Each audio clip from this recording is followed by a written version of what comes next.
পাকিস্তানের বিপক্ষে প্রথমবারের মতো টেস্ট জয়ের স্বাদ পেল বাংলাদেশ। রাওয়ালপিন্ডিতে এক সেশন বাকি থাকতেই কোনো উইকেট না হারিয়ে জয়ের বন্দরে পৌঁছায় বাংলার টাইগাররা। 250-টিরও বেশি ডিজাইন অপশন নিয়ে ওয়ালটন স্মার্ট ফ্রিজ, বোঝে আপনার প্রয়োজন। রাওয়ালপিন্ডি টেস্টে বাংলাদেশের প্রথম ইনিংসে 191 রানের ইনিংস খেলে ঐতিহাসিক এই জয়ের ম্যাচে ম্যাচ সেরা হয়েছেন মুশফিকুর রহিম। ইতিহাস গড়া এ জয়ে দলের সব ক্রিকেটারদের কৃতিত্ব দেন মুশফিক এবং ঘোষণা দেন ম্যাচ সেরা হিসেবে পাওয়া পুরস্কারের অর্থ বন্যা দুর্গতদের দেওয়া হবে।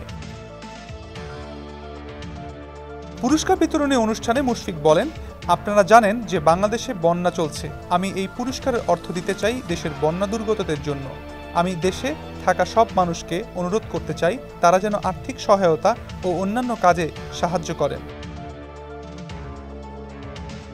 এর আগে প্রথম ইনিংসে বাংলাদেশের পুঁজি 565 রান হওয়ার পেছনে সবচেয়ে বড় অবদান রাখেন অভিজ্ঞ মুশফিক।